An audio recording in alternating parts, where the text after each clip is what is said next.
Before we get into this video, I just want to say that this is a safe space. So whatever I talk about in regards to women, money, status, or just being social in general, if you can relate in any way, shape, or form, or you want to add your own perspective, feel free to do so in the comment section below. You might just help somebody out. All right, so I hear that you, yes, you specifically, are terrible at small talk, whether it be at your workplace, at a party, at a bar, or even with your relatives. I know it's hard to relate to relatives nowadays, but you want to get better at the small talk. Don't worry, I got you, because in this video, I'll be giving you 5 ways that you can get better at small talk.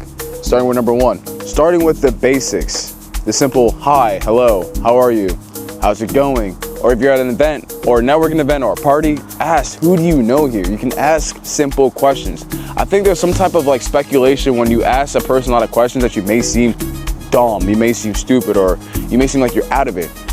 You are not dumb, you're just out of it, and it's okay, because the most important thing about getting to know someone is to allow yourself to feel vulnerable, whatever environment you are in. So if you allow yourself to ask those questions, to get to know the situation, to get familiar, 9 times out of 10, you'll get comfortable enough to start feeling like you are involved, that you belong in that certain environment. So asking questions like, hey, hello, like, what's your name? Who do you know here at this event? Who invited you? Or what brought you here today? That's enough to get yourself involved in the party, to feel like you belong, and just to get the nerves out. The second way is to use the FORM method, F-O-R-M.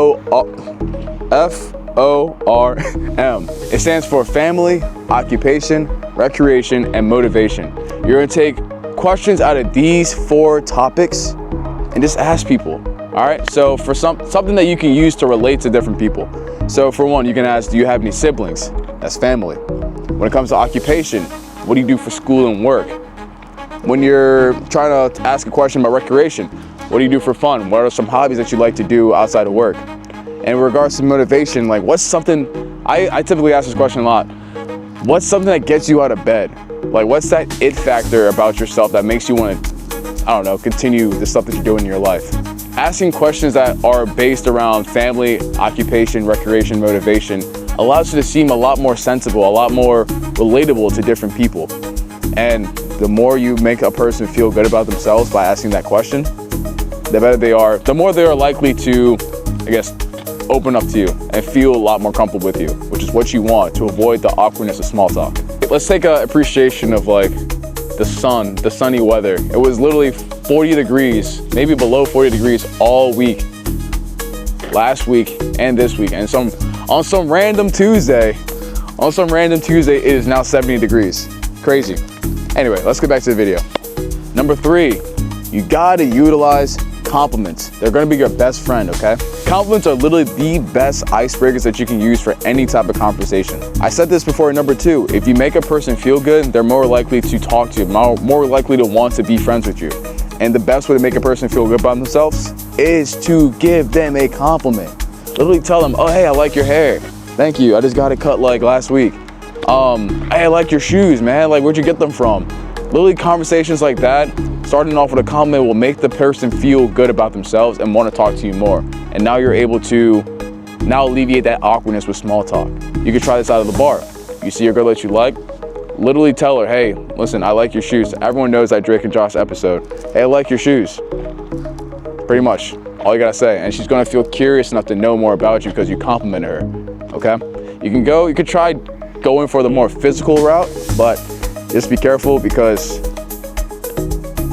it's more of an advanced move. You wanna stick to the basics.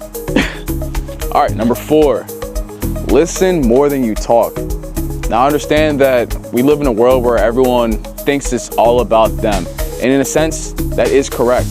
But when we're trying to make friends, you got to learn how to listen more than you talk. Listen to what that person is saying. Because again, if you make a person feel good about themselves, they'll like you even more. And along with complimenting a person, letting that person talk more and actually listening to them, that's gonna do you some justice. It's gonna make you like it even more. That's why a lot of people are friends with their therapists, because the therapist, all he has to do is listen to them, and all their problems just get released onto the therapist, And at some point, he's gonna make the patient feel good about themselves because he was listening.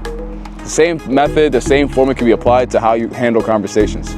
Just listen. Listen to whatever problems that person's going through at that moment. Listen to their hobbies, listen to like whatever situation's going on in their lives. And like, you know, ask a little more, ask them to tell you more about it. You know, like if someone's telling you, oh yeah, I just won a Fortnite tournament or something like that, and be like, oh really? No way. How hard was that? That takes a lot of skill and determination. Like what do you have to do to prepare yourself? See that right there makes it feel that, okay, that person's actually interested. Like that person who's getting asked that question, it makes them feel they're actually interesting. And that's a feeling that it's really hard to get nowadays because everyone's all about me. But when it's about the other person, the person that you're asking a question to, it's gonna make them feel a lot better about themselves. And in turn, you'll feel a lot better about yourself because everyone's in a good mood at that point.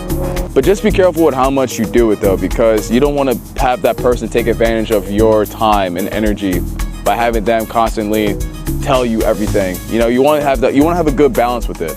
Number five, and this one's the trickiest because you're having such a good conversation, but you have to go do something. But you don't want to end off like, you don't want to dip from the conversation like an asshole. You want to end it off on a positive note.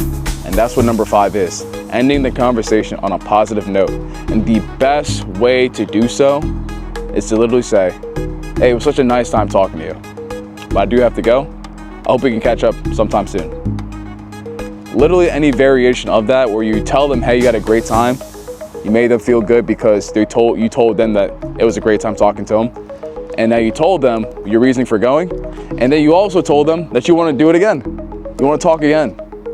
That's a triple kill. That's a triple kill. That's a triple kill right there. It keeps the conversation open for a future link up. And that's something that's very vital for the conversation to have a positive sort of feeling to it from beginning to end. So hope you guys enjoyed this video. Please make sure to like, subscribe, share to someone who needs to hear this, share to someone who sucks at having small talk. I'm looking at you, even though I don't know you. But yeah, share to someone who needs to hear this. Other than that, develop a prodigy mindset and tackle your problems with everything you got. I believe in you. Take care.